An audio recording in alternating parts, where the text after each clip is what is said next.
Frona Eunice Waite was an American writer. She was born in 1859 in Woodland, Yolo County, California. In 1875 she married John Cortlandt Waite, who was much older than her. At some point after the death of her son, she left her first husband. In 1900 she married Frederick Henry Colburn. She worked first as a journalist on the Santa Rosa Republican. Then in 1887 she joined the San Francisco Examiner. In 1923 she joined the Overland Monthly and died in 1946. We will review her 1897 Yermah the Dorado. We see the Atlantian colony in South America Tlamco and its ruler Yermah, as he is advised by the sage Akaza, who fled with Yermah when black magicians took over Atlantis. If you are excited by this, don't be, it never really comes up again. There are also way too many characters beside. Setos and his daughter Ildiko, Hanabusa Cesardis Imo Alkiesta Rahula Oaxpen more, and only a few of them ever show up and do anything. After much ceremony, Yermah goes to meet the Monbas priestess Keroetzia, who was abducted by the Monbas as a child,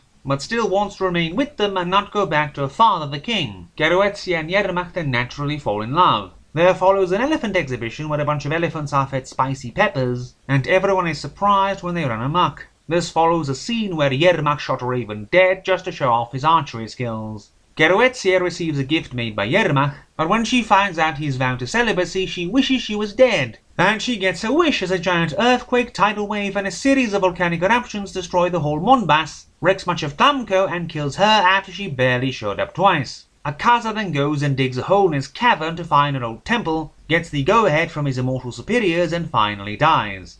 Yermah is devastated by Keroetzia's death, and the situation in Tlamco has become much worse. Oh, and also we learn Atlantis just sunk too, despite us never seeing it and only being told we were going to go there. At this time, Alkmayan the Hunchback is scorned by his bride Ildiko, who for the sake of her father's ambition chooses Yermah's successor as ruler Orondo as husband instead. Alkmayan then gets drunk and semi-accidentally kills Orondo during his marriage feast. Yermah himself condemns his friend to shameful death, and has his body thrown into the ocean to be eaten by fish, which does not sit well with Rahula, who accuses Orondo and Yermah alike during the former's burial. We also find out Alkmayan was Rahula's son, who was taken from her as a newborn by Akaza because she was one of the black magicians. 40 pages before the end, we suddenly have Setos conspire with Imos against Yermah, and we get details of the war in Atlantis now after it no longer matters and it already sunk. At the same time, Rahula is rallying the people against Yermah as an apostate, blaming him for the calamity. But despite winning, Yermah still gives the rule over Tlamco to Setos, but Imos wants to have him out of the way anyway. When he runs off, he keeps seeing the ghosts of Keroetzia and Akaza, and then meets the Buddha and jumps into a volcano. The book is based in part on discredited hoaxes and pseudoscience, be it the Calavera skull, or having the ancient Atlanteans espouse the principles of phrenology. Gnomes, salamanders, and nymphs also exist, but only show up once to preen around during a feast and then never again. Also, the book has many choice bits of wisdom.